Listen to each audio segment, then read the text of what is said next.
મયુર પ્રભુજી, આશીષ પ્રભુજી, દેવાંશી માતાજી, સુરેશ પ્રભુજી, અર્ચના માતાજી. યસ, તો આપણે મંગલાચરણથી શરૂઆત કરીશું અને એના પહેલા આજે મયુર પ્રભુજીનો હેપી વાલા બર્થડે બી છે. હા ને, તો આપણે એમને એક બર્થડે પણ વિશ કરીશું. હે ને. હરે કૃષ્ણ પ્રભુજી, હરે Krishna to you, Hare Krishna to you, Krishna Krishna to you, Hare Hare to you. અને આપણે બધા જ એમના માટે એકવાર હરે કૃષ્ણ મહામંત્ર બોલીશું. બધા પોતાનું માઇક અનમ્યુટ કરો અને હરે કૃષ્ણ મહામંત્ર બોલીશું. હા, હરે કૃષ્ણ કૃષ્ણ કૃષ્ણ હરે હરે, હરે રામ હરે રામ, રામ રામ હરે હરે. હરે કૃષ્ણ. મયુર પ્રભુજી, તમે અત્યારે હરે કૃષ્ણ પ્રભુજી, હરે કૃષ્ણ કોન્શિયસ બર્થડે. તમે આવી જ રીતે ભક્તિમાં આગળ ઉન્નત થાઓ. લેવલ 2, 3, 4, 5 ભક્તિ શાસ્ત્રી કરો અને થોડા સમય પછી ગુરુ મહારાજ અને પ્રભુપાદના સાનિધ્યમાં તમે પણ આવી જ રીતે બીજા બધા લોકોને પણ ભગવદ્ ગીતાનું જ્ઞાન આપો, એવી ભગવાનને પ્રાર્થના કરીએ. હરે કૃષ્ણ. ચલો, ઈશા માતાજી વેલકમ. હરે કૃષ્ણ. દેવાંશ માતાજી, હરે કૃષ્ણ. મંગલાચરણથી શરૂઆત કરીશું. ઓમ અજ્ઞાન તિમિરાંધસ્ય જ્ઞાનાંજન શલાકયા ચક્ષુરુન્મિલિतं येन तस्मै श्री गुरुवे नमः. श्री चैतन्य मनोभीष्टं स्थापितं येन भूतले स्वयं रूप कदा मह्यं ददाति स्वपदान्तिकं. वन्देऽहं श्रीगुरुः श्रीयुतापदकमलं श्रीगुरुन् वैष्णवांश्च श्रीरूपं साग्रजातं सहगण रघुनाथान्वितं तं सजीवं साद्वैतं सावधूतं परिजन सहितं कृष्ण चैतन्य देवं श्रीराधा कृष्ण पादान् सहगण ललिता श्री विशाखान्वितांश्च. हे कृष्णा करुणा सिंधु दीनबन्धु जगत्पते गोपेश गोपिका कान्त राधा कान्त नमोस्तुते. तप्त काञ्चन गौराङ्गी राधे वृन्दावनेश्वरी वृषभानुसुते देवी प्रणमामि हरिप्रिये. वाञ्छाकल्पतरुभ्यश्च कृपा सिन्धुभ्य एव च पतितानां पावनेभ्यो वैष्णवेभ्यो नमो नमः. नमः ॐ विष्णुपादाय कृष्णपृष्ठाय भूतले श्रीमते भक्तिवेदान्त स्वामिनेति नामिने. नमस्ते सरस्वते देवे गौरवाणी प्रचारिणे निर्विशेष शून्यवादी पाश्चात्य देश तारिणे. जय श्री कृष्ण चैतन्य प्रभु नित्यानंद श्री अद्वैत गदाधर श्रीवासादि गौर भक्त वृंद. हरे कृष्ण कृष्ण कृष्ण हरे हरे, हरे राम राम राम हरे हरे. हरे कृष्ण. आप सब लोग हरे कृष्ण. स्वागत है श्री श्री राधा गोविंदा मंदिर इस्कॉन बेंगलुरुમાં. અને આપ સૌનો ધન્યવાદ કે તમે આજે આપણો 18મો અધ્યાય છે, છેલ્લો દિવસ છે આપણો, અને તમે મને આજે ભગવદ્ ગીતાનું જ્ઞાન છે જે કે જેના માટે હું લાયક તો નથી, પરંતુ વૈષ્ણવોની કૃપાથી, ગુરુ મહારાજની કૃપાથી આ એક લાભ જે મને મળ્યો છે. અને અત્યાર સુધી મેં તમને જે કાંઈ પણ કીધું છે એ મારા ગુરુજનો અને આચાર્યો છે એમના અંડરમાં એ લોકોએ જે કીધું છે એને જસ્ટ રિપીટ કર્યું છે, અને રિપીટ પણ કેવું તૂટેલું કર્યું છે. હું એટલી લાયક નથી કે હું એટલી ઇન્ટેલિજન્ટ નથી, એટલી શુદ્ધ ભક્ત નથી કે હું જેવું Bhagavad Gita as it is જેવું છે એ હું તમારા અંદર એને પ્રસ્થાપિત કરી દઉં. કારણ કે શું કહેવાય, મારા અંદર એટલી લાયકાત નથી. અને બીજું કે ભગવાન ભગવદ્ ગીતામાં જાતે કે છે, શું કે છે કે એને સમજવા માટેનો બુદ્ધિ યોગ પણ હું આપું છું. બરાબર. તો આના અંદર તમારા બધાની સુકૃતિઓ, અને તમે અહીંયા ઘડી દરરોજ આપણે 18 દિવસ સુધી તમે જોડાઈ રહ્યા, અને મારા ગુરુ મહારાજ અને તમારા જેવા બીજા વૈષ્ણવો એના બધાના આશીર્વાદથી આજે આપણે 18મું ચેપ્ટર કમ્પ્લીટ કરવા જઈ રહ્યા છે. આપણી બેચ 58મી બેચ 58 ભગવદ્ ગીતાની લેવલ 1ની, હે ને. તો એ આજે આપણે પૂર્ણ કરવા તરફ જઈ રહ્યા છે. અને હવે પછી આઈ થિંક 2 મહિના પછી આપણા લેવલ 1ના ક્લાસીસ જે છે એ ચાલુ થવાના છે, બરાબર. એના વચ્ચે કદાચ લેવલ 2 એક્સપ્રેસ વે પણ જે 18 દિવસના અંદર લેવલ 2 જે છે, બરાબર, એ પણ આપણે 18 દિવસમાં નહીં પરંતુ એક ચેપ્ટર ને 2 દિવસ કેવી રીતે આપતા હોય છે, તો એક્સપ્રેસ વે ના અંદર એ પણ ચાલુ થવાનું છે. ઇવન એ તો આવતીકાલથી જ ચાલુ થશે. એના સમય ને સૂચિ ને બધું શું છે તો એ તમને ગ્રુપમાં શેર કરવામાં આવશે. પરંતુ એના માટે એવું છે કે જો તમારે લેવલ 2 માં અપિયર થવું હશે તો એના માટે તમારે લેવલ 1 નું સર્ટિફિકેટ કમ્પલસરી છે. તો જો તમે લોકોએ બધાએ ક્વિઝ ના આપી હોય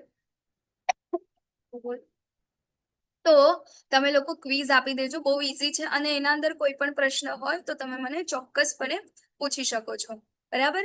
તો એ રીતે આપણે લેવલ 2, લેવલ 3, લેવલ 4, લેવલ 5 સુધી આપણે આગળ જતા હોઈએ છીએ. Bhagavad Gita itself a very vast subject કે જેને સમજતા આપણને આખી લાઈફ નીકળી જાય. જેટલી વખત ભગવદ્ ગીતા આપણે રીડ કરીએ ને એટલી વખત આપણને એમાંથી કંઈક નવું મળે છે, બરાબર. અત્યારે કરંટ લાઈફની સિચ્યુએશન જે ચાલતી હોય ને એ સિચ્યુએશનને રિલેટેડ આપણને ત્યાંથી આપણા સોલ્યુશન મળતા હોય છે. અને આ ખાલી મારા એકલીનું નહીં પરંતુ ઘણા બધા જ લોકો, જે લોકો ભગવદ્ ગીતાને રીડ કરે છે, જે લોકો ભગવદ્ ગીતાને સમજે છે, એ બધાના અનુભવ રહ્યા છે કે તમે ભગવદ્ ગીતા ખોલો એટલે અત્યારે કરંટ સિચ્યુએશન તમારી જે છે એના અંદરથી બહાર નીકળવાનો રસ્તો એ તમને અવશ્ય મળતો હોય છે, બરાબર. તો એટલા માટે જો તમારી પાસે ભગવદ્ ગીતા ના હોય તો ભગવદ્ ગીતા વસાવી લેવી. ક્યાંથી વસાવવાની છે, ક્યાંથી મંગાવવાની છે, તો એ આપણી પાસે ગ્રુપના અંદર ઓલરેડી લિંક શેર કરવામાં આવી છે, બરાબર. નહીં હોય તો આપણે ફરીથી પણ શેર કરી દઈશું કે જેનાથી તમે ભગવદ્ ગીતા મંગાવી શકો છો. અને બીજું કે આપણને ભગવદ્ ગીતાએ જે પ્રેક્ટિકલ આપ્યા છે, બરાબર, આજે પણ એનું આપણે થોડું રિપીટ કરીશું કયા કયા પ્રેક્ટિકલ છે, કારણ કે આ ચેપ્ટરના અંદર ભગવાન ફરીથી આપણને એ બધું રિવાઇઝ કરાવવાના છે, બરાબર. અને એ પ્રેક્ટિકલ કર્યા પછી ભગવાન કહે છે આજનું ચેપ્ટર બહુ ઇમ્પોર્ટન્ટ છે. અત્યારના જેટલા પણ અધ્યાય આપણે જોયા ને એના બધા કરતા, બરાબર, એ બધા ઇમ્પોર્ટન્ટ તો છે જ, પરંતુ એ બધા ચેપ્ટર્સને આપણે બધું એક સાથે લઈને આપણી લાઈફના અંદર ઉતારવાનું કેવી રીતે છે, કેવી રીતે એને પ્રેક્ટિકલી આપણે સમજવાનું છે, કેવી રીતે આપણે ભગવાનના અંદર એ શ્રદ્ધા ડેવલપ કરી શકીએ, એ વિશેની માહિતી આજે આપણને ભગવાન 18મા અધ્યાયમાં આપવાના છે, બરાબર.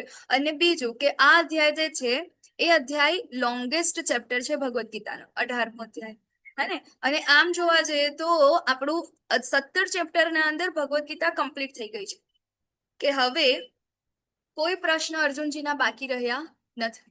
બધું જ ત્યાં આગળ કન્ફ્યુઝન એમનું હતું એ દૂર થઈ ગયું. અને 17મા ચેપ્ટરના એન્ડ પછી અર્જુનજી યુદ્ધ કરવા માટે કટિબદ્ધ થઈ ગયા હતા, બરાબર. મતલબ એમના જેટલા બી સંશય હતા એ બધા કમ્પ્લીટ થઈ ગયા. ભગવાન એમને જે પણ જ્ઞાન આપવાનું હતું એ બધું જ્ઞાન આપી દીધું છે, બરાબર. કયા કયા 3 પ્રકારના જ્ઞાન છે આ ભગવદ્ ગીતાના અંદર? 3 યોગ વિશેની આપણે વાત કરીએ છીએ ને. કયા 3 યોગમાં આપણે ભગવદ્ ગીતાને વહેંચી છે?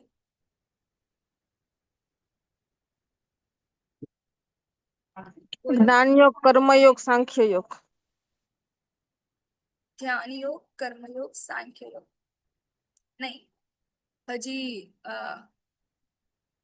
થોડું શું કહેવાય એડ કરવાનું છે. તમે બરાબર છો, 50% તમારો આન્સર બરાબર છે, 50% બાકી છે.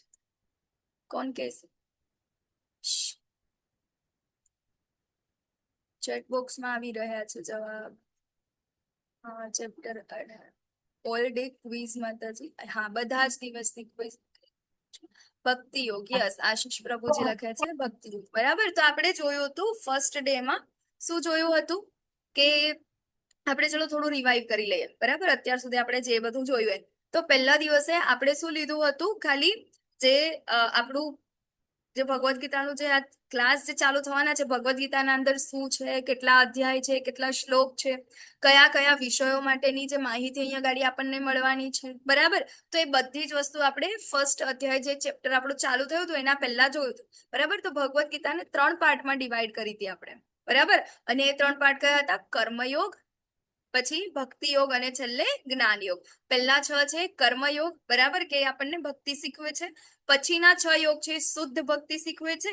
અને પછીના જે જ્ઞાન યોગ છે, બરાબર, કે આપણે એને જ્ઞાનના પ્લેટફોર્મ પર રહીને આપણે ભક્તિ તરફ આગળ કેવી રીતે વધી શકીએ, બરાબર. એના 5 વિષયો છે. કોઈ કહી શકશે મને ભગવદ્ ગીતાના 5 વિષયો કયા છે?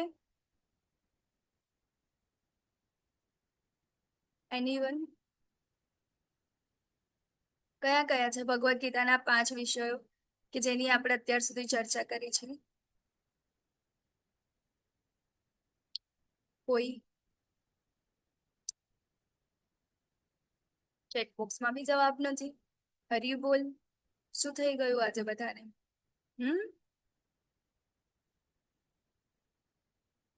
ઓકે, ચાલો કોઈ એક તો વિષય ના જ્ઞાન, થશે. કર્મ, ભક્તિ, વૈરાગ્ય. શું માતાજી, ફરીથી બોલો. જ્ઞાન, કર્મ, ભક્તિ, વૈરાગ્ય. નહીં, એમાં એક આવી ગયું તમારું કર્મ, એ આવે છે. 5 વિષયોના અંદર એક કર્મ છે. બીજું કયું છે 5 વિષયોમાં? જો, જીવ, બરાબર. 5 વિષયો યાદ કરો. આપણે ફર્સ્ટ ડે ના અંદર આ એક સ્લાઇડ હતી. જીવ, કર્મ, પ્રકૃતિ, ભગવાન, બરાબર, અને છેલ્લે કાળ. બરાબર. 5 વિષયો વિશે આપણે ભણીએ છીએ. આ ભગવદ્ ગીતા આપણને આ 5 વિષયોનું જ્ઞાન આપે છે. બરાબર. પેલું છે જીવ. બરાબર. તો આપણે બીજા અધ્યાયના અંદર ખબર પડી કે જીવ કોણ છે, આત્મા શું છે, આત્માના લક્ષણો શું છે. બરાબર, એ આપણે જોયું. પછી બીજું ભગવાન. બરાબર, ભગવાન વિશે આપણે જાણ્યું. ભગવાન કોણ છે? પૂર્ણ પુરુષોત્તમ પરમેશ્વર, કે જેના અંદર ઘણા બધા લોકોને કન્ફ્યુઝન હતું કે ભગવાન તો એ જસ્ટ ખાલી પોઝિટિવ એનર્જી છે. બરાબર, તો ને કેટલા ભગવાન છે, શું છે આ તે બધું, તો એ કન્ફ્યુઝન આપણને ત્યાં દૂર થયું. જેની પાસે ષડ ઐશ્વર્યો છે, પરાશર મુનિની એ વ્યાખ્યા યાદ કરો.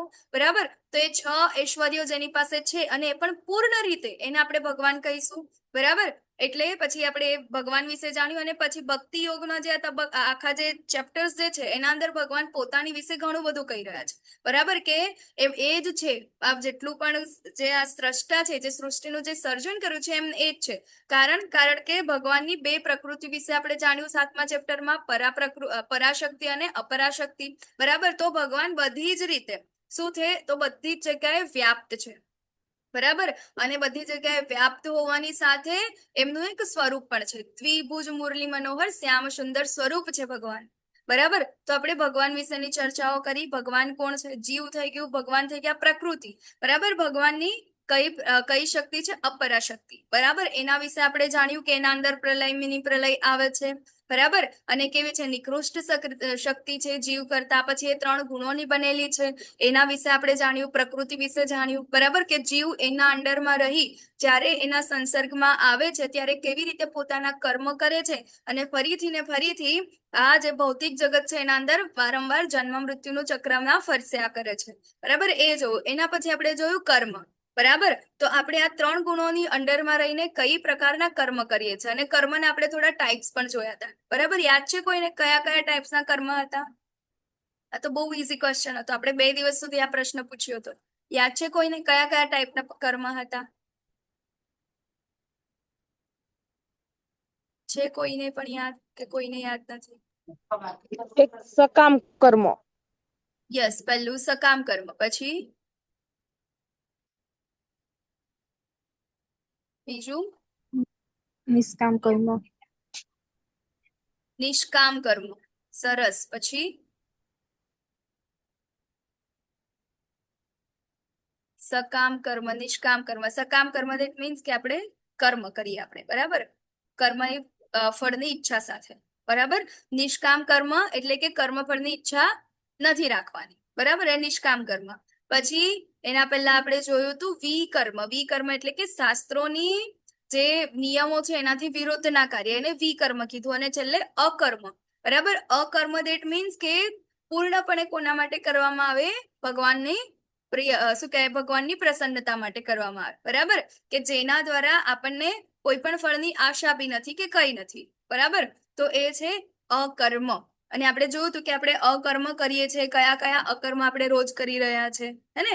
તો ભગવાનને આપણે જે કાંઈ પણ કાર્ય કરીએ છીએ ભગવાનને સેન્ટરમાં રાખીને કરીએ. ચેપ્ટર નંબર 5 યાદ કરો, હે ને? તો એ બધા શું થાય છે? અકર્મ, હે ને? તો આપણે જોયું એક કર્મ. બરાબર, તો કર્મ વિશે આપણે જોયું કે કયા કયા કર્મ 3 ગુણોના અંદર કરે છે. તો જે લોકો સતોગુણી કર્મ કરે છે એ લોકોને કયો લોક પ્રાપ્ત થાય છે? જે લોકો રજોગુણી કર્મ કરે છે એ લોકો ક્યાં જાય છે? તમોગુણી કરે છે એ લોકો ક્યાં જાય છે? બરાબર, એ વિશે આપણે જોયું. અને એના પછી આપણે જોયું કાળ.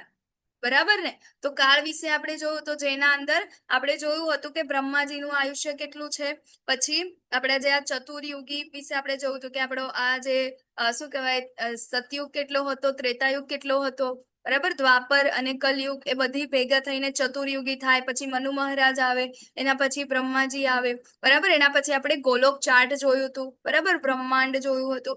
તો આ બધું શેના અંદર આપણે એ જોયું એ હતું કાળ, બરાબર. અને ભગવાન અહીંયા ગાડી આપણને કહે પણ છે હે ને કે હું કાળ છું. અને તો આપણે આ જે 5 વિષયો છે એ પાંચે 5 વિષયોનું જે જ્ઞાન જે છે એ આપણને આ 17 ચેપ્ટરમાં કમ્પ્લીટ થઈ ગયું છે. હવે એનાથી વિશેષ કંઈ જાણવા જેવું કંઈ બચ્યું નથી, બરાબર. તો આમ જોવા જઈએ તો આપણી ભગવદ્ ગીતા જે છે એ 17 ચેપ્ટર સુધી કમ્પ્લીટ થઈ ગઈ છે. તો હવે પ્રશ્ન થાય કે ભાઈ આ 18મો અધ્યાય શેના માટે છે, બરાબર.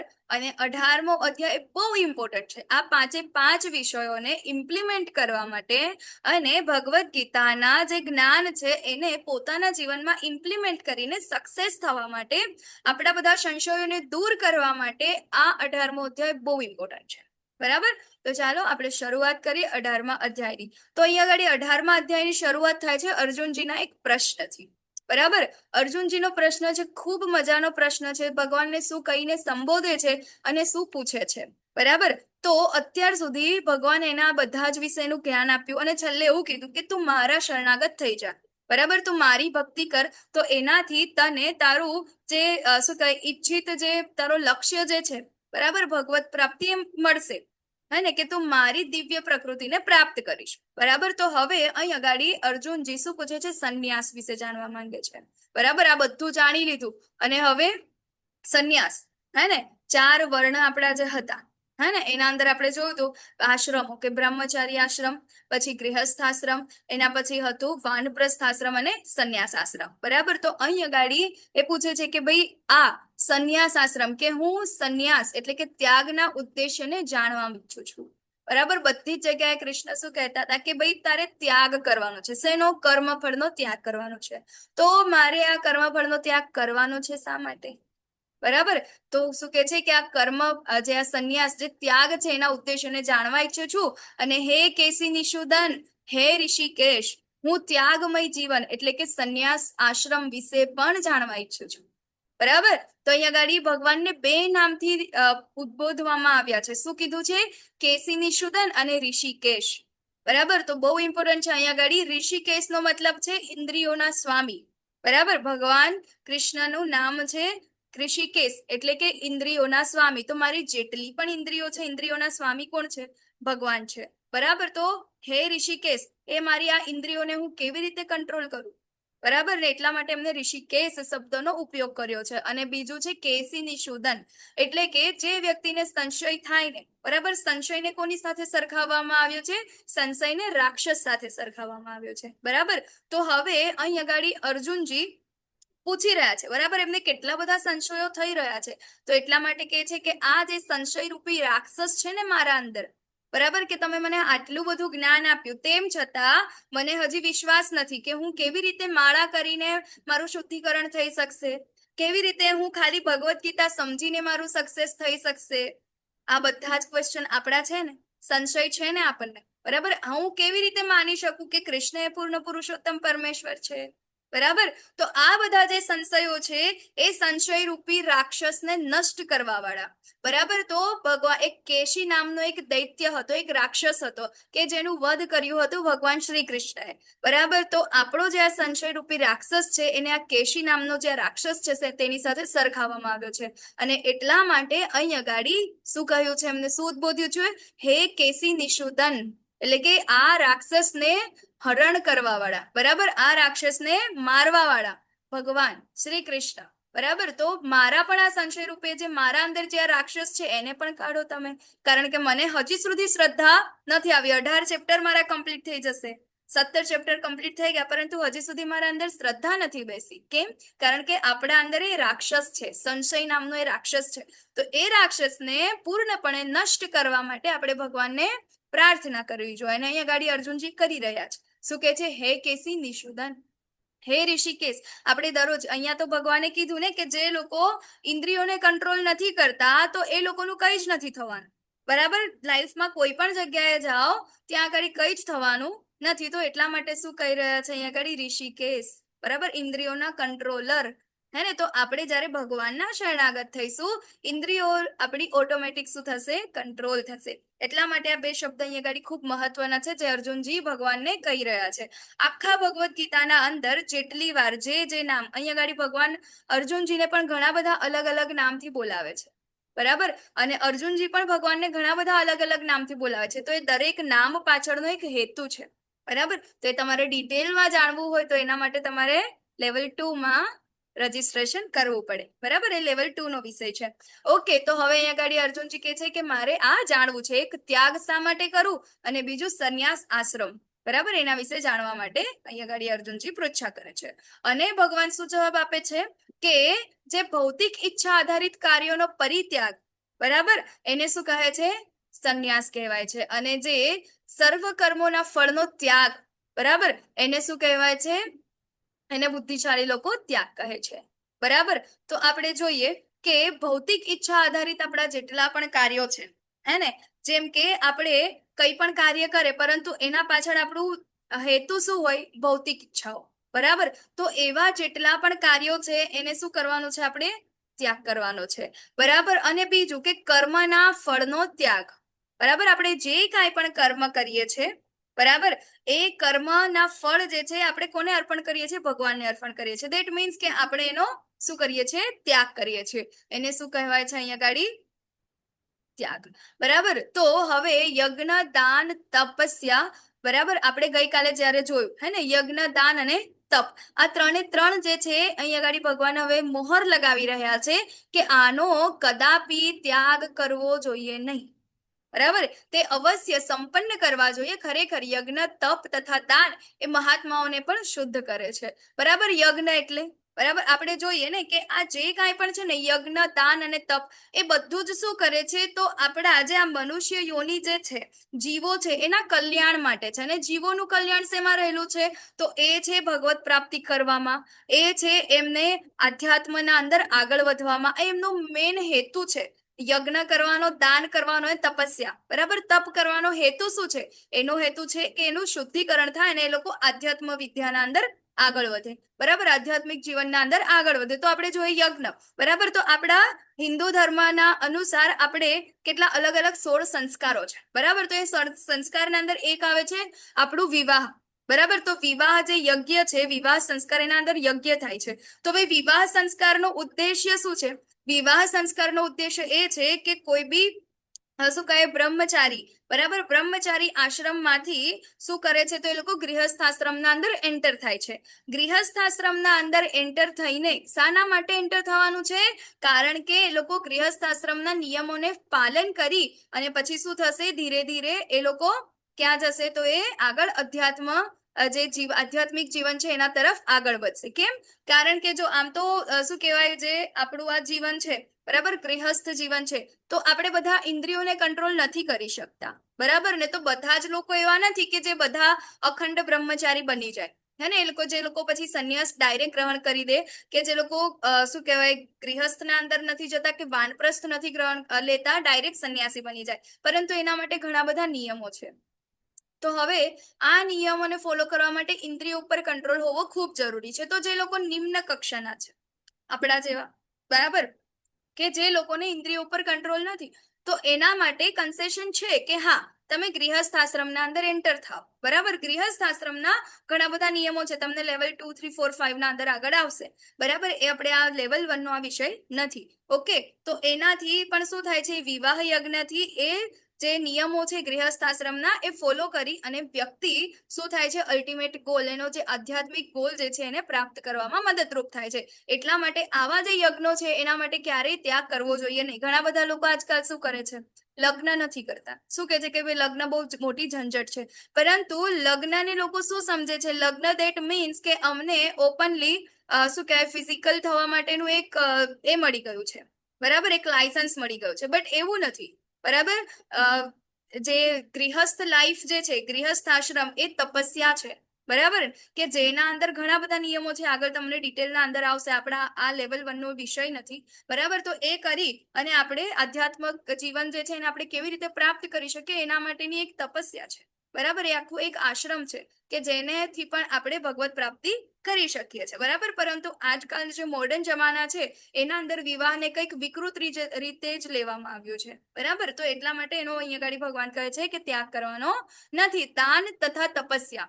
બરાબર, દાન કરવાથી શું થાય છે? તો દાન કરવાથી આપણા હૃદયનું શુદ્ધિકરણ થાય છે. બરાબર, સૌથી પહેલા તો એવું થાય કે હું કેવી રીતે દાન કરું. બરાબર, આ બધા શું થાય કે આપણે જે કાંઈ પણ કમાયા હોય ને, બરાબર, આપણે જેટલું પણ ઇન્કમ હોય ને અને આપણે એને કોઈકને એમને ફ્રીમાં આપી દેવાની હોય તો આપણા અંદરથી બહુ કચકાશ થાય. એવું થાય કે આ તો મારું છે.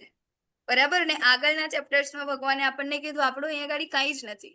તો જેટલું આપણે આપવાની વૃત્તિ રાખીશું ને એટલું જ આપણા હૃદયનું શુદ્ધિકરણ થશે. બરાબર, અને એ શુદ્ધિકરણ કરવા માટે હૃદયનું શુદ્ધિકરણ જ્યારે થશે ત્યારે જઈને આપણે ધીરે ધીરે આત્મ સાક્ષાત્કાર તરફ આગળ વધીશું. અને આ કવર કરવાનું છે, અવશ્ય કરવાનું છે, પરંતુ એના અંદર ભગવાને આપણને ચેતવણી પણ આપી છે. બરાબર, કે તમારે આને કઈ પણ જગ્યાએ કોઈ પણ વ્યક્તિને આપવાનું નથી, કોઈ પણ સમયે આપવાનું નથી. એના માટે શું યોગ્ય સમય હોય, યોગ્ય વ્યક્તિ હોય, બરાબર, અને શું છે સામે સારું પાત્ર હોય, એને તમારે આપવાનું છે. કયા કર્મ માટે લઈ રહ્યો છે. બરાબર, તો એના વિશેની આપણે ગઈકાલે પણ ચર્ચાઓ કરી. બરાબર, દાન જે છે 3 પ્રકારના દાન આપણે જોયા, યજ્ઞ આપણે જોયા અલગ અલગ પ્રકારના, અને છેલ્લે છે તપ. બરાબર, તો આપણે જોયું કે વાણીનું તપ, શરીરનું તપ, બરાબર, આપણા મનનું તપ, અને એના અંદર પણ 3 ટાઈપના આપણે તપ જોયા. બરાબર, તો હવે આ જે કાર્યો છે એના આપણે ક્યારેય શું કરવાનું છે? ત્યાગ કરવાનો નથી. કેમ? કારણ કે આના દ્વારા જ આપણું શુદ્ધિકરણ થશે અને શું થશે? આપણે જે આપણી લાઈફ જે છે આપણે આધ્યાત્મિક તરફ આપણે લઈ જઈશું. અને બીજું, અત્યારે આપણે યજ્ઞ, બરાબર, ભગવાન કહે છે કે શું કહે છે યજ્ઞ માટે? કે હું જપ યજ્ઞ છું. બરાબર, તો જપ યજ્ઞ આપણે કરીએ છીએ તો એનો ત્યાગ ક્યારેય કરવાનો નથી. આપણને ઘણા બધા એવું કે આ શું માળા લઈને બેસી જાય છે, પરંતુ અત્યારે કલયુગના અંદર મોસ્ટ ઇમ્પોર્ટન્ટ યજ્ઞ આ જ છે. તમે જુઓ, વિવાહ યજ્ઞ એટલો શુદ્ધ છે નથી. બરાબર, જેટલા પણ યજ્ઞ આપણે કરીએ છીએ એ યજ્ઞ એટલા શુદ્ધ નથી. બરાબર ને? અને અત્યારે જે આપણે કરી શકીએ કલયુગના અંદર એ યજ્ઞ છે માત્ર ને માત્ર જપ યજ્ઞ. બરાબર, તો આપણે એને ક્યારેય એનો ત્યાગ કરવાનો નથી. તે અવશ્ય સંપન્ન કરવા જોઈએ. ખરેખર યજ્ઞ, દાન અને તપ મહાત્માઓને પણ શું કરે છે? શુદ્ધ કરે છે. તો હે મહાબાહુ અર્જુન, વેદાંત અનુસાર સર્વ કર્મોની સિદ્ધિ માટે 5 કારણ હોય છે. બરાબર, હવે જો સક્સેસ માટેની ચાવી ભગવાન અહીંયા ગાડી આપણને આપે છે 18.13 થી 14, 13 અને 14મો જે શ્લોક છે 18મા ચેપ્ટરનો ભગવદ્ ગીતાનો, ત્યાં આગાડી શું આપે છે? અહીંયા ગાડી સક્સેસ માટેના 5 કારણો. બરાબર, કે આ 5 કારણો હશે તો આપણને સક્સેસ ડેફિનેટલી મળશે. બરાબર, કયા કયા 5 કારણો હોય છે? કહે છે કે સર્વ કર્મોની સિદ્ધિ માટે 5 કારણ છે. કયા કયા? એક, પહેલું કર્મનું સ્થાન. બરાબર, એ છે આપણું શરીર. બીજું છે કર્તા. કર્તા કોણ છે? આપણા શરીરમાં કર્તા કોણ છે? ચાલો જવાબ આપો મને. આ તો તમારી પાસેથી જ મેળવવાનો છે જવાબ. કર્તા કોણ છે આપણા શરીરમાં? બોલો.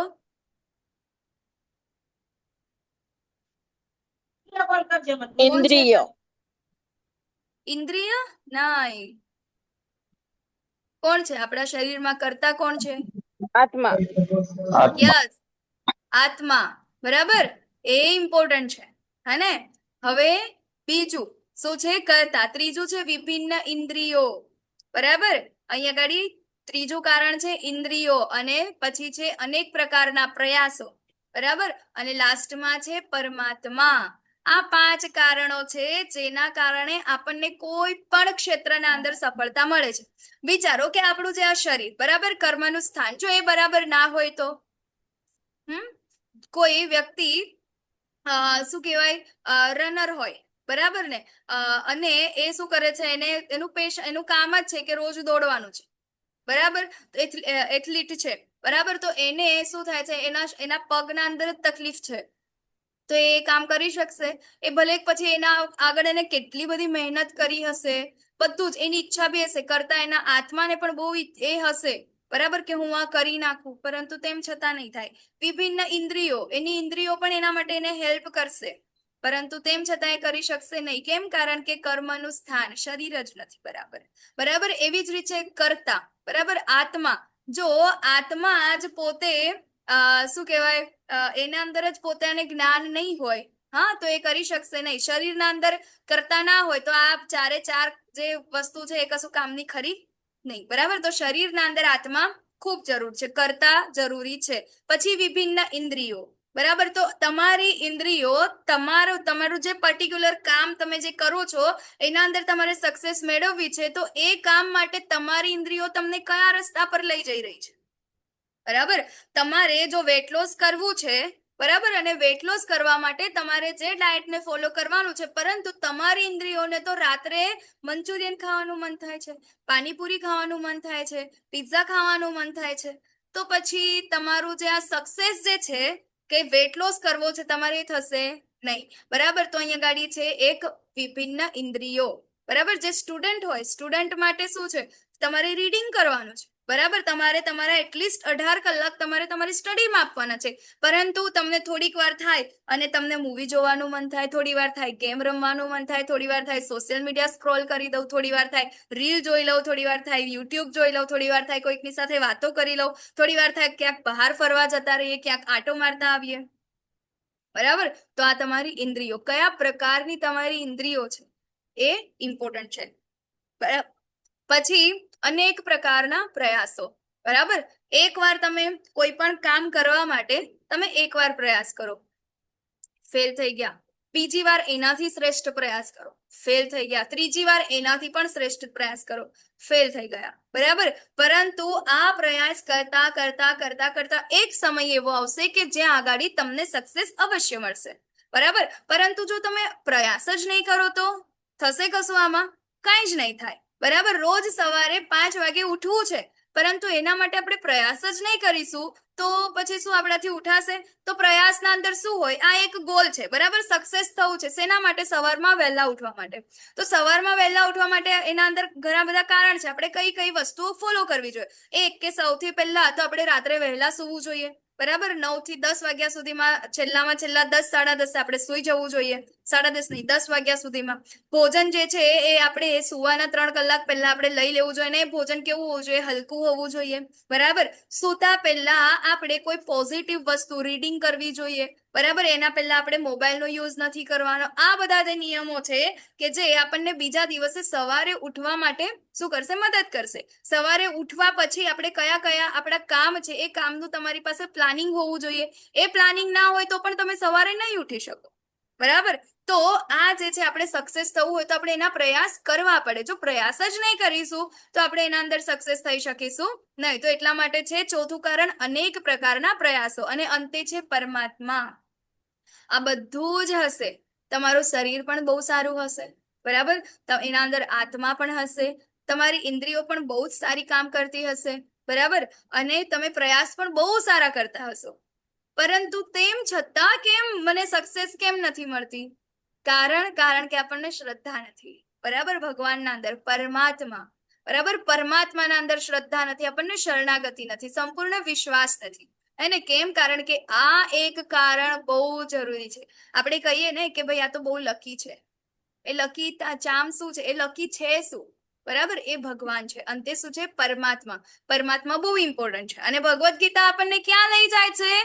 ત્યાં જ લઈ જાય છે કે જો પરમાત્મા સાથે હશે, ભગવાન સાથે હશે, તો આ બધી જ વસ્તુ તમે જુઓ એનું નિયંત્રણ કોણ કરે છે? કૃષ્ણ કરે છે. બરાબર. તો જ્યારે આપણે પરમાત્માને શરણાગત થઈશું તો આ બધી જ વસ્તુ એની ઓટોમેટિક શું થશે? એના રસ્તા પર કામ કરશે, એની જગ્યાએ કામ કરશે. બરાબર. તો અહીંયા ગાડી આપણને ભગવાન શું આપે છે? સક્સેસ માટેની એક ચાવી આપે છે. સક્સેસ માટેના 5 કારણો. જો તમારી લાઈફમાં તમને કોઈ સક્સેસ નહીં મળતું હોય અત્યાર સુધીમાં, XYZ કોઈ પણ પ્રોબ્લેમ હોય, બરાબર, એ તમારા રિલેશનશિપ પ્રોબ્લેમ હોય, તમારા સ્ટડીનું હોય, તમારા કરિયરનું હોય કે કોઈ પણ હોય, તમે આ 5 કારણોને એના અંદર બેસતા કરો. બરાબર. કે આ 5 કારણોમાં તમારે ક્યાં ક્યાં જગ્યાએ જરૂર છે, બરાબર, શું ખૂટે છે, અને એ ખૂટતી કડીને તમે પૂરવાનો ટ્રાય કરો. તમને અવશ્ય સક્સેસ મળશે. બરાબર. અને એની સાથે જો તમે પરમાત્માને સાથે નહીં લેશો તો પછી આ બધું હશે ને તો એમ છતાં બધું ફેલ છે. બરાબર. તો આ છે આપણા સક્સેસ થવાના 5 કારણો. બરાબર. તો અહીંયા આગળ કહે છે ભગવાન કે જે મનુષ્ય આ 5 કારણોનો વિચાર કર્યા વિના માત્ર પોતાને જ એકમાત્ર કરતા માને છે તે નિસંદેહ બુદ્ધિમાન નથી અને વસ્તુઓને યથાર્થ રૂપે જોઈ શકતો નથી. તો ઘણા લોકો જે સક્સેસફુલ થઈ જાય છે, બરાબર, આપણે અત્યાર સુધીની લાઈફમાં આપણે ઘણા બધા નાના મોટા ગોલ અચીવ કર્યા છે, ઘણી બધી વસ્તુઓમાં આપણે સક્સેસ થયા છે, પરંતુ જો આપણે એના અંદર એવું માનીએ કે ભાઈ આ તો મેં મહેનત કરી એટલે આટલું થયું, મારા 99.99% આ કારણ કે મેં તો દિવસ રાત બહુ મહેનત કરી હતી, બરાબર, એ મારા કારણે આવ્યું, હું છું, મેં તો શું કહે યુપીએસસી ની એક્ઝામ ક્રેક કરી નાખી, બરાબર, મેં અત્યારે ક્લાસ 1 ઓફિસર છું, મેં મારી લાઈફના અંદર બહુ સક્સેસફુલ છું, બરાબર. તો એ જે એવું માને છે એ કોણ છે? તો એ બુદ્ધિ વગરના વ્યક્તિ છે, મૂર્ખ છે. ભગવાન અહીંયા ગાડી એને કેવા કહી રહ્યા છે? બુદ્ધિ વગરના. તે લોકો બુદ્ધિમાન નથી. કેમ? કારણ કે તે લોકો આ જે વસ્તુ જે થઈ રહી છે એને યથાર્થ રૂપે જોઈ શકતા નથી. કોના દ્વારા થઈ છે, બરાબર, કઈ કઈ વસ્તુ એના અંદર ઇન્વોલ્વ હતી. જો પરમાત્મા ના હોય તો આપણો ચણોય ના, કશું ના થાય, બરાબર. તો અહીંયા ગાડી ભગવાન એ કહે છે કે આપણે પોતાની જાતને ક્યારેય એકમાત્ર કરતા માનવો જોઈએ, બરાબર. એના માટે 5 અલગ અલગ કારણો છે. હવે સત્વ, જે મનુષ્ય ભૌતિક ગુણોના સંસર્ગથી રહિત, અહંકાર વગર, ધૈર્ય તથા ઉત્સાહપૂર્વક પોતાના કર્મ કરે છે અને સફળતા કે નિષ્ફળતામાં અવિચલિત રહે છે તે સાત્વિક કર્તા કહેવાય છે, બરાબર. તો હવે અહીંયા ગાડી કર્તાના પ્રકાર આપ્યા છે, બરાબર, કે હું કેવા પ્રકારનો કર્તા છું, બરાબર. તો અહીંયા ગાડી કહે છે કે સાત્વિક કર્તા કેવો છે? કેવો છે? કે જે ભૌતિક ગુણોના સંસર્ગથી રહિત છે. ભૌતિક ગુણો કયા છે? આપણા 3 ગુણો છે, બરાબર. તો એ ભૌતિક ગુણોના સંસર્ગથી રહિત છે, અહંકાર વગર, ધૈર્ય તથા ઉત્સાહપૂર્વક પોતાના કર્મ કરે છે, બરાબર.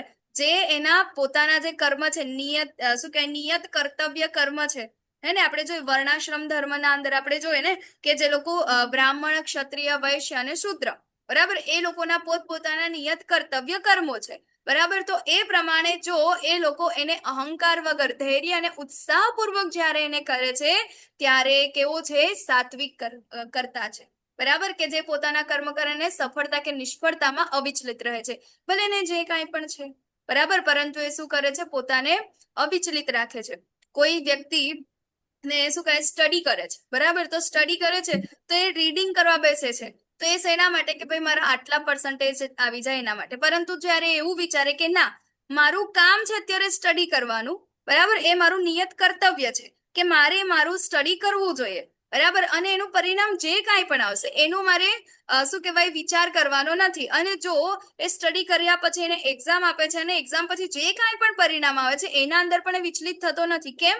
કારણ કે એ જાણે છે કે મારું કર્તવ્ય હતું માત્ર કામ કરવાનું, કર્મ કરવાનું, પરંતુ ફળ એ કોણ આપે છે? ભગવાન આપે છે. એનું તો શું કહેવાય, એ તો શેના ઉપર ડિપેન્ડ છે? એ ભગવાન ઉપર ડિપેન્ડ છે, બરાબર. એ ફળ આપણા હાથમાં નથી. આપણા હાથમાં માત્ર ને માત્ર આપણું નિયત કર્તવ્ય કર્મ કરવાનું હોય છે, બરાબર. તો આવા જે કર્તા છે એને શું કહેવાય છે? સાત્વિક કર્તા કહેવાય છે, બરાબર. અને જે કર્તા કર્મ ફળમાં આસક્તિ રાખીને ફળો ભોગવવાની ઈચ્છા રાખે છે તથા લોભી, હંમેશા ઈર્ષા કરનાર, અપવિત્ર તથા સુખ દુઃખથી વિચલિત થનારો હોય છે તે રાજસી અથવા તો રજોગુણી કહેવાય છે, બરાબર. જોઈએ આપણે મોસ્ટ ઓફ જે બિઝનેસમેન હોય, બરાબર, શું કરે છે કે હજી વધારે કેટલું મારું પ્રોફિટ થઈ જાય, હજી કેટલું પ્રોફિટ થઈ જાય, હજી કેટલું પ્રોફિટ થાય, બરાબર. અને સેન્સેક્સ એક દિવસે સાવ નીચે જતું રહે, પછી બધો લોસ થઈ જાય, તો એ પણ કેવો થઈ જાય? દેવદાસ થઈ જાય, બરાબર. અને પછી ક્યારેક કેવું થાય કે ઓહો સેન્સેક્સ બહુ ઉપર જતું રહ્યું, તો એ દિવસે તો હું પોતાની જાતને શું રાજા માની લે, આજે તો આહા બહુ મજા આવી ગઈ, બરાબર. તો આવો જે કરતા છે એને શું કહેવાય છે? રાજસિક કરતા, બરાબર, કે જે શું કરે છે? પોતાના જે કરતા કર્મફળમાં આસક્તિ રાખે છે, બરાબર, અને એને ભોગવવાની ઈચ્છા રાખે છે, આ મારું છે. અને જે પોતે જે કર્યું છે, બરાબર, પહેલા તો એવું રાખે છે કે આ ભાઈ મેં કર્યું છે, બરાબર. અને બીજું કે એ જે કર્યું છે એના રિઝલ્ટને ભોગવવાની બી ઈચ્છા રાખે છે, બરાબર. લોભી, હંમેશા ઈર્ષા કરનાર, બરાબર, અપવિત્ર. અને તો આ જે છે કેવો છે? રાજસિક કરતા કહેવાય છે. તામસિક કરતા કેવો છે? કે જે કરતા હંમેશા શાસ્ત્રોના આદેશોની વિરુદ્ધ કાર્ય કરે છે, બરાબર. કે આપણને સ્કૂલના અંદર, સ્કૂલ, કોલેજ કે કોઈ પણ જગ્યાએ, બરાબર, ઇવન ઓફિસના અંદર, કે તમને સવારે શું કહેવાય 9 to 5 ની જોબ હોય કે 9 to 5 ની સ્કૂલ હોય કે કઈ બી હોય, તો એ જગ્યા અંદર એ સમયના અંદરમાં તમારે ઘણા બધા નિયમો, તમે જે તે જગ્યા પર છો એ જે તે નિયમોને તમારે ફોલો કરવાના, બરાબર. પરંતુ એ નિયમોને તમે ફોલો કરતા નથી. એટલે કે અહીં આગળ કીધું છે કે આપણે આપણું જીવન જે છે શાસ્ત્રોની જે શાસ્ત્રોના અંદર જે નિયમો આપેલા છે એના આધારે જીવન જીવવું જોઈએ, બરાબર. પરંતુ આ જે છે એ શું કરે છે? શાસ્ત્રોના આદેશોની વિરુદ્ધ કાર્ય કરે છે, જે ભૌતિકવાદી, જિદ્દી, કપટી તથા અન્ય લોકોનું અપમાન કરવામાં કાબિલ હોય છે, બરાબર. શાસ્ત્ર શું કહે છે આપણને? ઇવન દૈનિક આપણું જે રૂટીન છે, બરાબર, એ કેવું હોવું જોઈએ? તો અર્લી મોર્નિંગ વેકઅપ હોવું જોઈએ, પહેલા સ્નાન હોવું જોઈએ, બરાબર. પછી આપણે શું કહેવાય, અશુદ્ધ હોય ત્યારે આપણે શું કહેવાય, કિચનમાં કે કોઈ પણ જગ્યાએ અડવું ના જોઈએ, હે ને? તો આ બધી વસ્તુઓ જે છે પવિત્રતા માટે, આ બધા નિયમો આપણને પવિત્રતા માટેના આપણા શાસ્ત્રોના અંદર આપેલા છે. બટ જો આપણે શાસ્ત્રોના નિયમોની અવહેલના કરીએ, એનાથી વિરુદ્ધ દિશામાં આપણે ચાલીએ, સવારે આપણે ઉઠતા નથી, પછી બીજું કે આપણે અપવિત્ર છે, ગમે તેમ આપણે શું કહીએ, સ્નાન કર્યા વગર કે બધું કર્યા વગર આપણે શું કરીએ છીએ, ભોજન લઈ લઈએ છીએ કે બનાવીએ છીએ કે કઈ પણ બીજી ઇતર પ્રવૃત્તિઓ કરીએ છીએ, તો એ શું છે? શાસ્ત્રોના આદેશની વિરુદ્ધ છે, બરાબર. તો આવા જે લોકો છે, બરાબર, સદા આળસુ, ખિન્ન અને કામ કરવામાં નાહક ઢીલ, બરાબર, કામચોર વ્યક્તિઓને જુઓ તમે. કદાચ શું કહેવાય, તમે ઘણી બધી જગ્યાએ જોબ કરતા હશો કે કઈ પણ જગ્યાએ, તો આવા લોકો આપણને જોવા મળે, બરાબર. આખો દિવસ કશું કામ ના કરે, બેસી રહે, બીજા બધાને ઓર્ડર કરે, બરાબર. તો શું કરે? પોતાનું કામ જે છે, મતલબ જે મંથના અંદર એનો જે ટાર્ગેટ હોય, ટાર્ગેટ બી એ કમ્પ્લીટ ના કરે, બરાબર. કેવા હોય છે? નાહક ઢીલ કરવા વાળા. અને જો એના ઉપર કોઈ શું કહેવાય, ટાર્ગેટ પૂરો કરવાનું જો રિવ્યુ પણ આવે ને, તો એ પ્રેશર આવે ને, તો એ બીજા ઉપર ઢોળી નાખે કે આને તો મેં કીધું હતું પરંતુ એને ના કર્યું, મારી તો આના અંદર કોઈ વાત નથી, બરાબર. તો આવા જે લોકો છે કહેવાય છે તમોગુણી કરતા કહેવાય છે, બરાબર. હવે આગળ જોઈએ કે જે શરૂઆતમાં ઝેર જેવું લાગે, બરાબર, સુખ, બરાબર. અત્યારે આપણે જોયા કયા કર્તાના 3 પ્રકાર જોયા: સાત્વિક કર્તા, રાજસિક કર્તા અને તામસિક કર્તા, બરાબર. હવે આપણે જોઈએ સુખ. 3 પ્રકારના સુખ હોય છે, બરાબર. તો પહેલું સુખ છે સાત્વિક સુખ છે. કેવું છે કે પહેલા તો આપણને ઝેર જેવું લાગે, પરંતુ અંતે કેવું હોય? અમૃત સમાન હોય, બરાબર. તો અને શું કરે છે કે અંતે શું? મનુષ્યમાં આત્મ સાક્ષાત્કારને જાગૃત કરે. તો આપણે એને થોડુંક શું કહેવાય, સુપરફિશિયલ આપણે જે એક્ઝામ્પલ થી સમજીએ, બરાબર. તો આપણે શું કઈ કારેલું હોય, બરાબર. તો કારેલું આપણે જયારે ખાઈએ છીએ ત્યારે આપણને બહુ કડવું લાગે, મતલબ કે શરૂઆતમાં કેવું ઝેર જેવું લાગે છે, નથી ખાવા જેવું, બરાબર. પરંતુ એ પછી આપણા શરીરના અંદર એ બહુ ગુણકારી છે, બરાબર. આપણે જે દવાઓ લઈએ છીએ, હે ને, તો એ દવાઓ પણ પહેલા આપણને બહુ કડવી ને બહુ ગંદી લાગે છે, ઝેર જેવી, પરંતુ એ આપણી બીમારીને સારી કરવામાં આપણને હેલ્પ કરે છે, બરાબર. તો આવું જે સુખ જે છે એ કેવું કહેવાય છે? સાત્વિક સુખ કહેવાય. કે પહેલા તો આપણને કેવું લાગશે?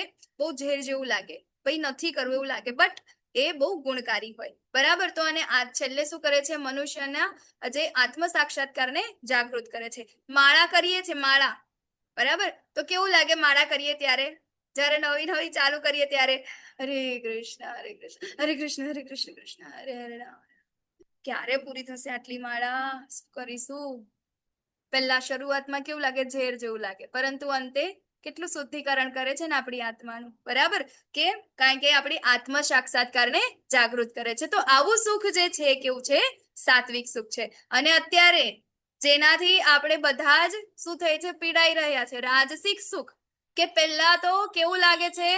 બહુ જ સારું લાગે છે, બહુ વાલું વાલું લાગે છે, બરાબર. અને છેલ્લે શું થાય છે? એક દુઃખ એનું શું કહેવાય, એનું પરિણામ કેવું હોય છે? દુઃખમય, અંત એનો દુઃખમય હોય છે, બરાબર.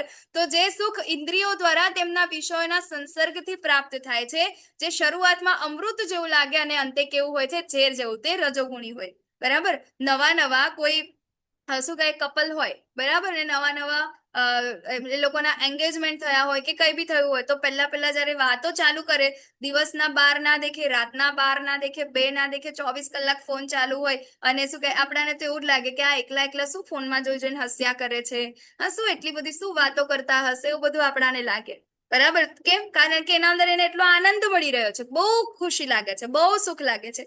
જેવા મેરેજ થાય છે, થોડાક દિવસ થાય છે, એટલે એ જ લોકો આપણને જે રીતે આ પિક્ચરમાં દેખાય છે ને, એવી રીતે એકબીજાની સામે બરાડો મારતા દેખાશે. જેવો ફોન આવશે, કેટલી વાર આ ફોન આવે છે, મારે આનો ફોન નતું પાડવું, એ જ ફોન કે જેના એ કશું કહેવાય એની રિંગટોન માટે તરસતા હતા, બરાબર, કે ક્યારે એનો ફોન આવે. અને હવે એ જ રિંગટોન જયારે વાગે છે ત્યારે આનાથી કેવી રીતે દૂર ભાગીએ. તો શરૂઆતમાં કેવું હતું? સુખ વાળું હતું અને અંતે કેવું છે ઝેર જેવું. બરાબર? કેમ? કારણ કે આ શેનાથી ઉદ્ભવે છે? ઇન્દ્રિયો દ્વારા.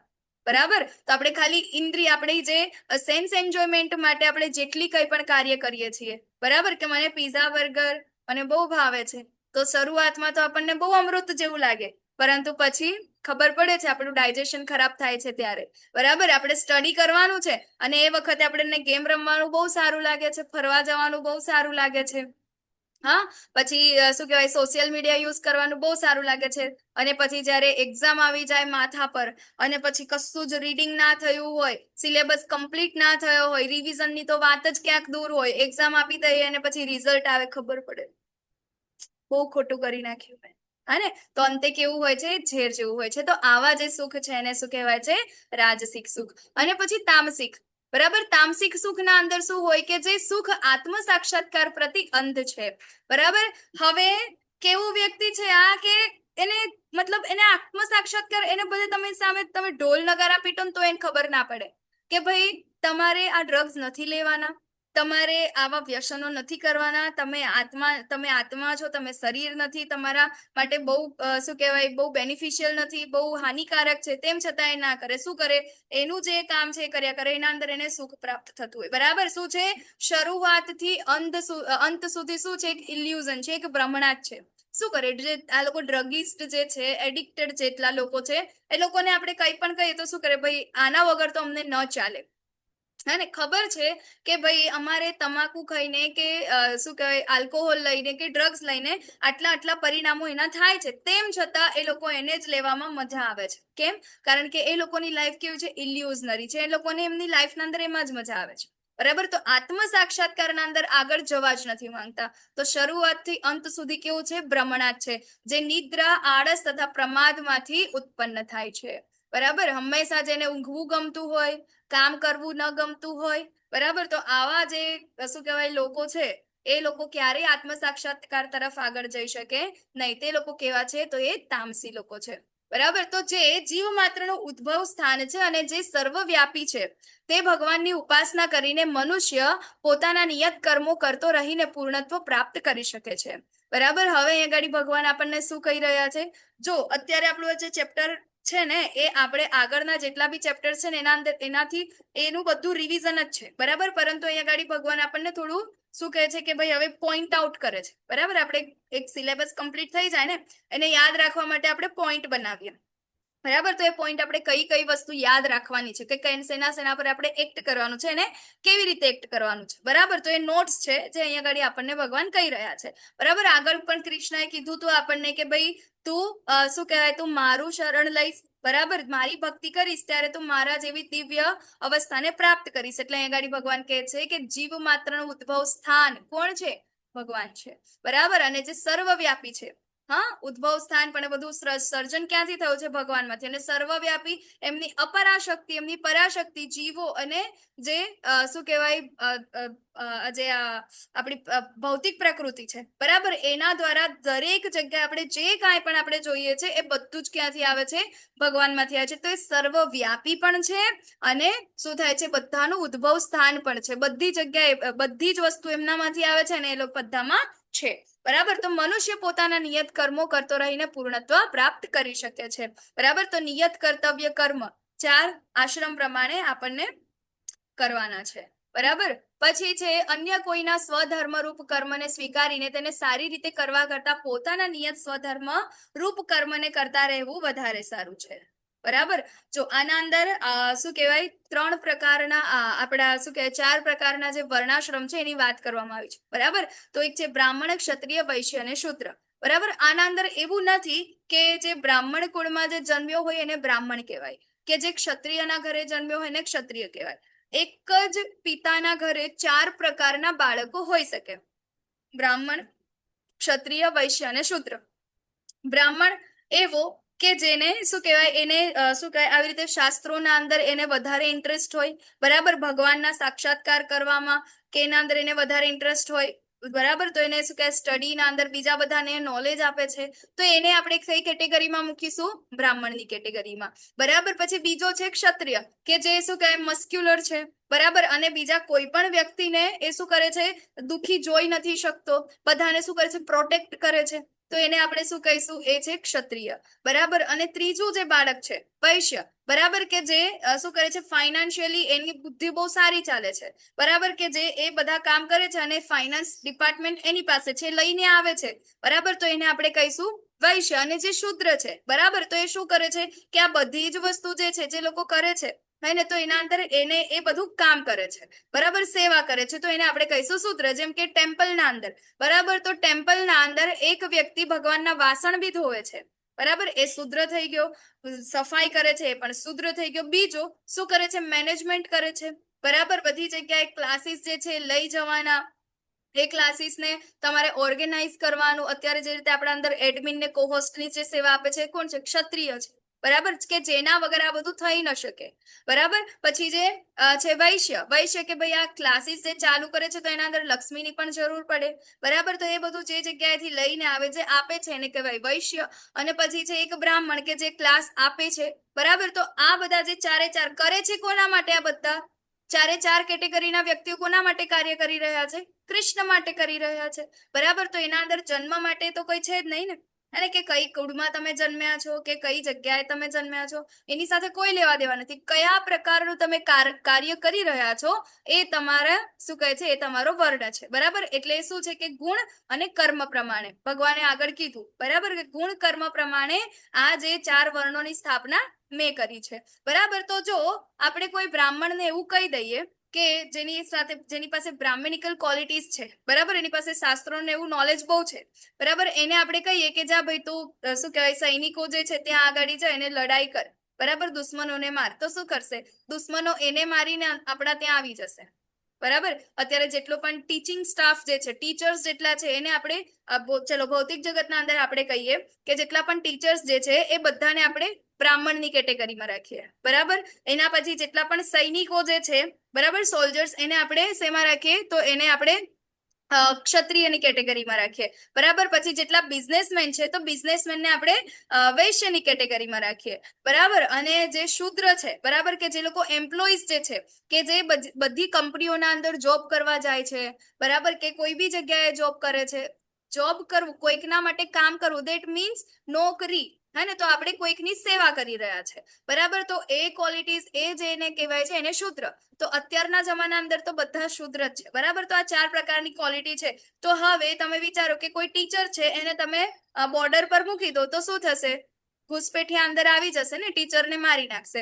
પછી સોલ્જર છે, એને તમે ભણાવવા માટે મોકલી આપો, તો શું એ કરી શકશે? એ શું ભણાવશે? લોકોને તલવાર ચલાવતા શીખવશે, ગોળી મારતા શીખવશે. બરાબર ને, તો એ નહીં કરી શકે. તમે બિઝનેસમેનને શૂદ્રનું કામ આપો, શૂદ્રને બિઝનેસમેનનું કામ આપો, બરાબર, વૈશ્યને ક્ષત્રિયનું કામ આપો, તો એ રીતે એ લોકો કામ કરી શકે નહીં. પરંતુ અહીંયા ગાડી ભગવાન કહી રહ્યા છે કે પોતાનું સ્વધર્મ, પોતાના ગુણ અને કર્મ પ્રમાણે તમારો જે સ્વધર્મ છે એ પ્રકારનું કર્મ કરી અને તમારે શું કરવાનું છે? આગળ જવાનું છે. પરંતુ બીજાનું સ્વધર્મ તમારે લેવાનું નથી. બરાબર, તો બ્રાહ્મણ હોય એને બ્રાહ્મણનું જ કરવાનું, ક્ષત્રિય છે એને ક્ષત્રિયનું જ કરવાનું. પરંતુ મિસમેચ થશે તો શું થશે?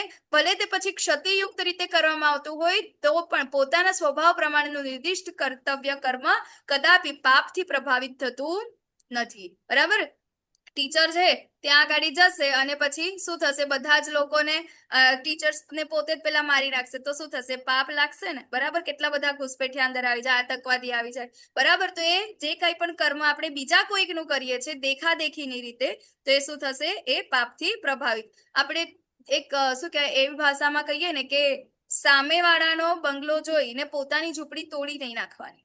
બરાબર ને, એ બસ સિમ્પલ ભાષામાં આપણે એ કહીએ, હે ને, કે આપણે જેટલું પોતાનું જે આપણે પોતે જ એ રીતે પોતાનું કર્તવ્ય કર્મ કરવું જોઈએ. તો આ પ્રમાણે જે દિવ્ય અવસ્થામાં રહેલો હોય છે તે તરત જ પરમ બ્રહ્મની અનુભૂતિ કરે છે અને પૂર્ણપણે આનંદમય બને છે. તે કદાપી શોક કરતો નથી, કશાયની કામના કરતો નથી અને જીવ માત્ર પર સંભાવ રાખે છે.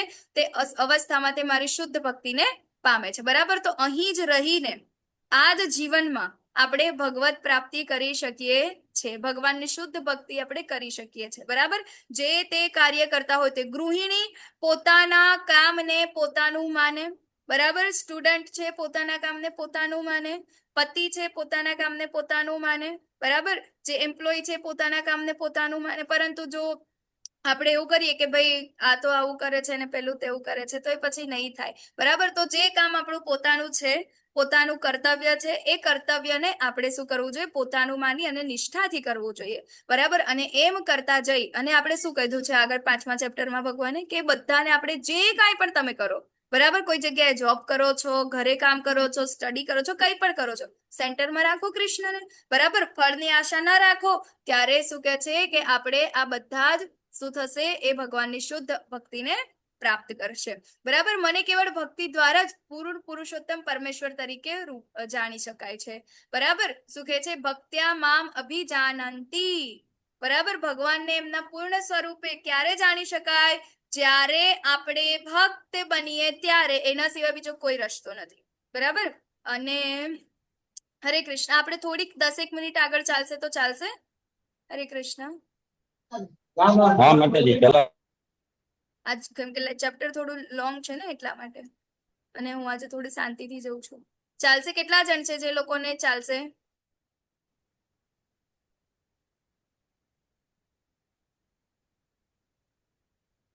ઈશા માતાજી. ઓકે. જે લોકોને લીવ થવું હોય એ લોકો થઈ શકે છે. ઓકે. મેજોરિટી વિન્સ બધા લોકો કહે છે. ઓકે.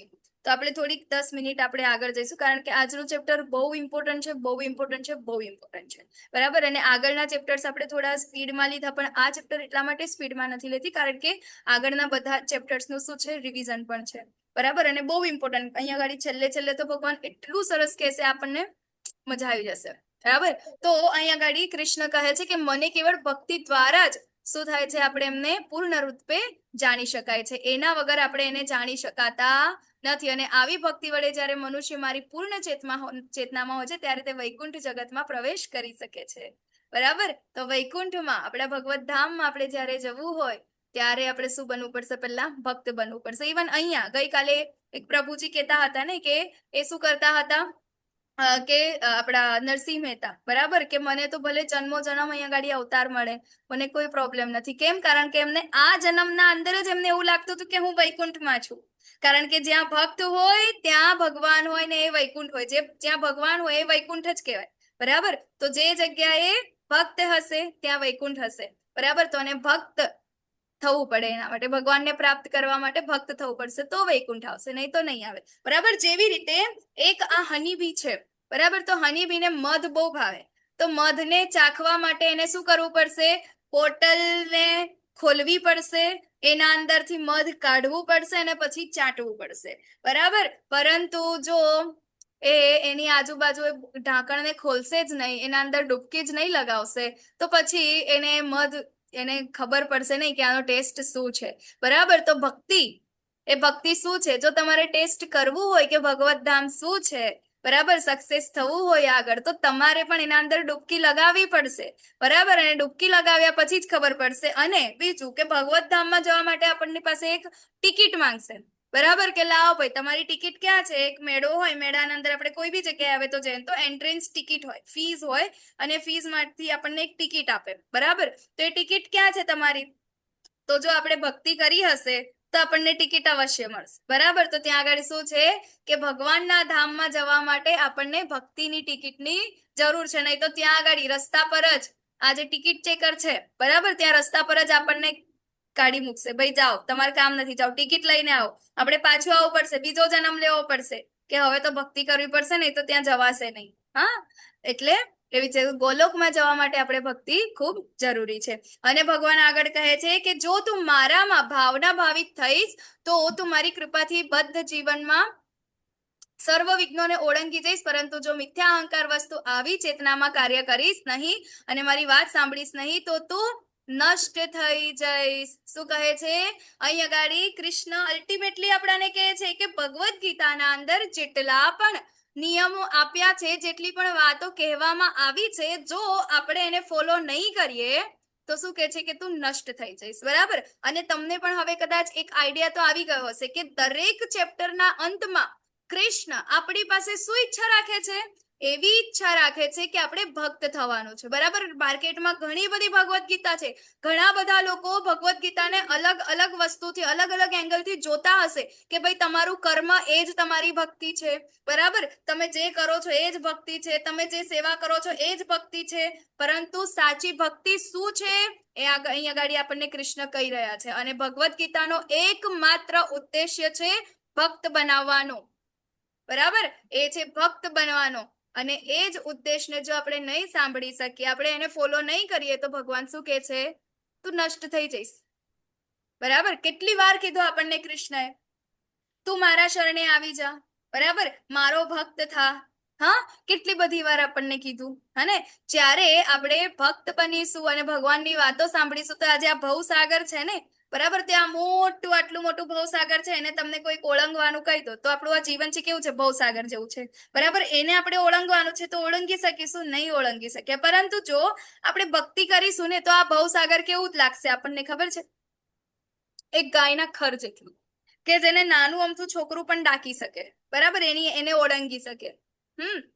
તો આપણે આ ભવસાગર રૂપી આપણું જે આ જીવન છે એને આપણે ઓળંગવાનું છે. પરંતુ એ ઓળંગવું બહુ ખૂબ કેવું છે? બહુ અઘરું છે, હે ને. તો એ અઘરાને આસાન કરવા માટે ભક્તિ બહુ જરૂરી છે. જ્યારે ભક્તિ કરીશું તો આટલું મોટું ભવસાગર છે કેવું થઈ જશે? આટલું થઈ જશે. ઇઝીલી આપણે એને પાર કરી જઈશું. અને ભગવાન સાક્ષાત શું કરશે? આ ભવસાગરમાં આપણો હાથ ખેંચીને આપણને ઉપર ઉતારશે, બરાબર. આગળ કીધું તું ને, તેશામ અહમ સમુદ્ધરતા, બરાબર. તો એને હું આ ભવસાગરમાંથી બહાર નીકળવા વાળો છું. તો હે અર્જુન, પરમેશ્વર જીવ માત્રના અંદર બે પ્રકારે વરસે છે હૃદયમાં, બરાબર. ઉપદ્રષ્ટા અને અનુમંતા, બરાબર. એ આપણે આગળ જોયું, ભગવાને આપણને કીધું. જુઓ પછી કે હે ભારત, સર્વથા સંપૂર્ણપણે તેમના જ શરણ જા, બરાબર. કે તેમની કૃપાથી તું પરમ શાંતિ તથા સર્વોપરી સનાતન ધામને પ્રાપ્ત કરીશ, બરાબર. અલ્ટિમેટલી આજે 18મા અધ્યાયમાં પણ ભગવાન શું કહે છે? કે તારે શાંતિ જોઈએ છે, બરાબર, સનાતન ધામની પ્રાપ્તિ કરવાની છે, તો તારે શું કરવાનું છે? તેમના શરણે જા, બરાબર. શરણાગત થવાનું છે. પછી કે છે કે આ પ્રમાણે મેં તને ગુહ્યતમ જ્ઞાન વિશે સમજૂતી આપી. ભગવદ્ ગીતાનું અતિ ગુહ્યતમ જ્ઞાન શું છે? એ છે ભગવાન શ્રી કૃષ્ણની ભક્તિ, બરાબર. કે પૂર્ણ પુરુષોત્તમ પરમેશ્વર કૃષ્ણ છે ને, આપણું એકમાત્ર કામ, આપણું એકમાત્ર લક્ષ્ય એ ભગવાનની ભક્તિ કરવાનું છે, ભગવાનની સેવા કરવાનું છે. આ ભગવદ્ ગીતાનું અલ્ટિમેટ અને અતિ ગુહ્યતમ આ જ્ઞાન છે, બરાબર. એટલે કહે છે કે આ પ્રમાણે મેં તને ગુહ્યતમ જ્ઞાન વિશે સમજૂતી આપી છે. આ વિશે પૂરું મનન કર. હવે તમે વાગોળવાનું છે, હા, મનન કરવાનું છે કે 18 દિવસમાં આપણે શું જોયું, શું શીખ્યું, બરાબર. અને પછી કે છે યથૈચ્છસી તથા ગુરુ. ભગવાન એવું નથી કહેતા કે મેં જે કીધું એ જ કર. કૃષ્ણએ કીધું મેં તને સારું શું છે, ખરાબ શું છે, બધું તને કીધું અર્જુન. હવે તારી ઈચ્છા, તારે શું કરવું છે? તારે કયા રસ્તા પર ચાલવું છે? તારે સક્સેસ મેળવવી છે? મેં તને એના રસ્તા કીધા.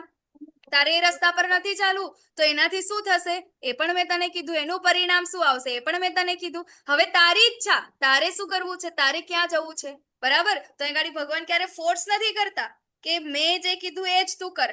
કીધું કે જો હું જે કીધું છે તું નહીં કરે ને, બરાબર, તો આ શું કહેવાશે કે તું એ બધી વસ્તુ નહીં કરે તો તું નષ્ટ થઈ જઈશ. ભગવાને એનું પરિણામ બી કીધું. અને પછી કીધું તેમ છતાં તારી ઈચ્છા, તારે કરવું હોય તો કર, ના કરવું હોય તો વાંધો નહીં, બરાબર. તો આપણને પણ ભગવાને એટલી સ્વતંત્રતા આપી છે. ભગવાન આપણને પકડી પકડીને બોલાવતા નથી કે ભાઈ તમે ભગવદ્ ગીતાનો ક્લાસ અટેન્ડ કર્યો તો ચાલો હું તને પકડી દઉં. કેમ માળા નથી કરી આજે? કેમ માળા નથી કરી? ચલ માળા કર. કેમ મને ભોગ નથી ધરાવ? ચલ ભોગ ધરાવ. એવું કહેવા આવે છે? નથી આવતા, બરાબર. આપણી ઈચ્છા, હે ને. આપણે ક્લાસ પૂરો થાય એના પછી આપણે માળા કરીએ છીએ. કેટલા બધા લોકો નથી હોતા, માળા નથી કરતા. ભગવાન એમને પકડી પકડી કહેવા આવે છે કે ચલ ચલ ચલ માળા કર. કેમ નથી માળા કરતા? અહીંયા ગાડી કહે છે યથેચ્છસી તથા કુરુ. તારી જેવી ઈચ્છા, તારે કરવું હોય તો ઠીક, ના કરવું હોય તો ઠીક. એના શું છે? એના બધા જ શું કહેવાય નુકસાન અને જેટલા પણ ફાયદા છે એ તો મેં તને કહી દીધા, બરાબર. તો ભગવાન કહે છે મન મના ભવ મદ ભક્તો મધ્યાજી મામ નમસ્કુરુ મામે વેશ્યસી સત્યમ તે પ્રતિજાને પ્રિયોસી મે. શું કે છે? સદૈવ મારું ચિંતન કર, મારો ભક્ત થા, મારી પૂજા કર અને મને નમસ્કાર કર. આ પ્રમાણે તું નિશંકપણે મારી પાસે આવીશ, હું તને આનું વચન આપું છું. કોઈ છે આવું કે જે આપણને એનું વચન આપે છે કે ભાઈ તું આવું કરીશ તો તું 100% 200% મારી પાસે આવીશ? અહીંયા ઘડી કૃષ્ણ આપણને એનું વચન આપે છે. અને જોઈને ભગવદ્ ગીતા કોના દ્વારા બોલાઈ છે? ભગવાન જાતે કહી રહ્યા છે અહીંયા. અહીંયા કહે છે કે આનું હું તને વચન આપું છું. ભગવાનનું વચન એટલે આપણા વચન તો તૂટી જાય, ભગવાનના વચન તૂટે કોઈ વાર? હા, કારણ કે તું મારો બહુ વહાલો મિત્ર છે. કેમ આપણને ભગવાન પ્રોમિસ આપી રહ્યા છે? કારણ કે આપણે ભગવાનના બેસ્ટ ફ્રેન્ડ છે, બરાબર, ડિયર ફ્રેન્ડ્સ છે. એટલા માટે ઘણા બધા લોકો, મિલિયન્સ લોકો અત્યારે 8 વાગે બધા ફરવા ગયા છે, રખડવા ગયા છે, ઘણી બધી મોજ શોખ કરી રહ્યા છે. પરંતુ આમાંથી ખાલી 10-12 જણા લોકો એવા છે કે જે ભગવાને શું કહે છે એ સાંભળવા આવ્યા છે. ધેટ મીન્સ કે આટલા 10-12 જણા જે છે એ ભગવાનના ડિયરેસ્ટ ફ્રેન્ડ છે. બાકી બીજા બધા લોકોને તો ભગવાને કીધું યથેચ્છેસી તથા કુરુ, જે કરવું એ કરવા દો. શું ફરક પડે છે ભગવાનને? પડે છે કઈ ફરક? ભગવાન તો એમની પાસે શું એની ખોટ છે? કઈ ખોટ નથી, બરાબર. જરૂર આપણને છે એટલે કહે છે કે તું મારો બહુ વહાલો મિત્ર છે, બરાબર. તો આપણે શું કરવું જોઈએ? હા, 4 વસ્તુ જે છે આપણને કૃષ્ણએ કરવા માટે કીધી છે. શું? એક, પહેલું ચેન્ટિંગ, આપણે રોજ કરીએ છીએ, જપ કરીએ છીએ, ભગવાનને ભોગ ધરાવવાનું, ભગવાનને પૂજા કરવાની, અને છેલ્લે ભગવાનને નમસ્કાર કરવાનો, બરાબર. તો અહીંયા ગાડી શું કીધું આપણને ભગવાને? મન્મના ભવ મદ્ભક્તો મધ્યાજી મામ નમસ્કુરુ. 4 વસ્તુ કીધું. મારું ચિંતન કર, માળા કર, મારો ભક્ત થા, અને શું કહે છે? મારી પૂજા કર અને મને નમસ્કાર કર. 4 વસ્તુ. શું? માળા કરો, ભોગ લગાવો, ભગવાનને શું કહે પૂજા કરો, અને છેલ્લે નમસ્કાર કરો. આટલું કરું, આટલું જ તો કીધું છે. બીજું શું કીધું છે? બોલો, આપણા ડિયરેસ્ટ ફ્રેન્ડ છે, એમને આપણને શું કહેવાય પ્રોમિસ આપી દીધું કે ભાઈ તું તને 100% લઈ જઈશ, તું ચિંતા ના કરીશ. હા, અને એની માટે આપણે ખાલી 4 વસ્તુ કરવાની છે. છે ડિફિકલ્ટ? બોલો, ભગવાનને ભોગ ધરાવવું ડિફિકલ્ટ છે? નથી ને, બરાબર. ભગવાનની સામે ખાલી હાથ જોડવાનો આપણને ડિફિકલ્ટ છે? નથી ને. નમસ્કાર કરવાનું ડિફિકલ્ટ છે? નથી ને. એક ચેન્ટિંગ કરવાનું ડિફિકલ્ટ છે? નથી ને, બરાબર. તો 4 જ વસ્તુ કરવાની છે. શા માટે આપણે પાછળ કરીએ? પછી કે છે સર્વ ધર્માન પરિત્યજ્ય મામેકમ શરણમ વ્રજ અહમ ત્વામ સર્વ પાપેભ્યો મોક્ષયસ્યામિ મા શુચઃ. બરાબર. ડરીશ નહીં, ચિંતા ના કરીશ, સર્વ પ્રકારના ધર્મોનો ત્યાગ કર અને મારી શરણમાં આવી જા. તારો સર્વ પાપોમાંથી ઉદ્ધાર કરીશ. જા, તો ચિંતા ના કર, બધું જ થઈ જશે. પરંતુ શું કરવાનું છે? સર્વ પ્રકારના ધર્મોનો ત્યાગ. અત્યાર સુધી ભગવદ્ ગીતામાં આપણને કેટલા બધા ધર્મો શીખવાડ્યા, બરાબર ને. અલગ અલગ આપણને કર્મ શીખવાડ્યા, બરાબર. અલગ અલગ વર્ણાશ્રમ, પછી અલગ અલગ આશ્રમ, હે ને. આપણને બધી જ વસ્તુ આપણને અહીંયા ગાડી ભગવાને આગળ કીધી, હે ને. તો અહીંયા ગાડી કહે છે કે આ સર્વ પ્રકારના ધર્મોનો તું ત્યાગ કર, બરાબર. ખાલી એક કામ કર. શું? મારી શરણમાં આવી જા, મારામાં શ્રદ્ધા રાખ, મારી શરણમાં આવી જા. તારા જેટલા પણ પાપો હશે ને, આગળના કેટલા બર્થ થયા તને નથી ખબર ને, મને ખબર છે. આગળના તારા જેટલા પણ પાપો થયા હશે ને, એ બધા પાપમાંથી હું તને શું કરીશ? ઉદ્ધાર કરીશ. ડરીશ નહીં, ચિંતા ના કરીશ. હા, શું કે છે? મારા બાળક, મારા પ્રિય બાળક, મારા પ્રિય મિત્ર, તું ચિંતા ના કરીશ. તું ડરે છે શા માટે? બરાબર. તું ચિંતા ના કરીશ, હું છું તારી સાથે. ખાલી એકવાર મારા શરણમાં આવી જાય, બરાબર. અને જે 18.66 નો પર્પટ જે ભગવદ્ ગીતાના અંદર પ્રભુપાદે લખ્યો છે, અવશ્ય તમારી પાસે જો ભગવદ્ ગીતા હોય તો આજે રીડ કરજો, ક્લાસ પૂરો થાય એના પછી. જો ભગવદ્ ગીતા ના હોય તો ઓનલાઈન બી મળી જશે, એનો પર્પટ રીડ કરશો, બરાબર. તમારા અંદર જો રૂવાડા ના ઉભા થઈ જાય ને તો મને કહેજો. એટલો જોરદાર પર્પટ છે ત્યાં આગળ લખ્યો છે. હા, તો આ છે સર્વ પ્રકારના ધર્મોનો ત્યાગ કર, મારી પાસે આવી જા, મારી શરણાગત થઈ જા. ડરીશ નહીં, ચિંતા ના કરીશ. તારા બધા પાપોનો હું શું કરીશ? પાપોમાંથી તારો ઉદ્ધાર કરીશ, બરાબર.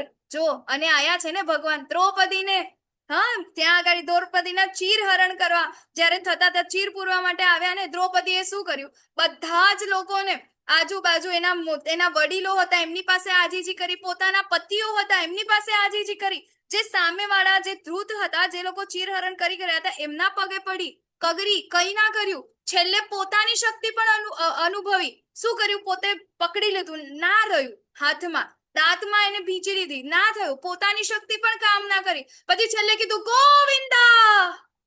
જેવું કીધું તૈયારીમાં ભગવાન આવી ગયા, તૈયારીમાં તત્ક્ષણ. બરાબર. પછી જોઈએ ને આપણે કોણ આવે છે? ગજેન્દ્ર. હે ને? ગજેન્દ્ર શું કરે છે? ત્યાં આગળ કઈ જ નથી ભાઈ, એની આજુબાજુ એનું પરિવાર ઊભું છે, ત્યાં નદીની કિનારે, તળાવના કિનારે એનું પરિવાર ઊભું છે. જો આપણે અહીંયા જોવાય છે, કોઈ એને બચાવવા નથી આવતું, કોઈ હેલ્પ કરવા નથી આવતું.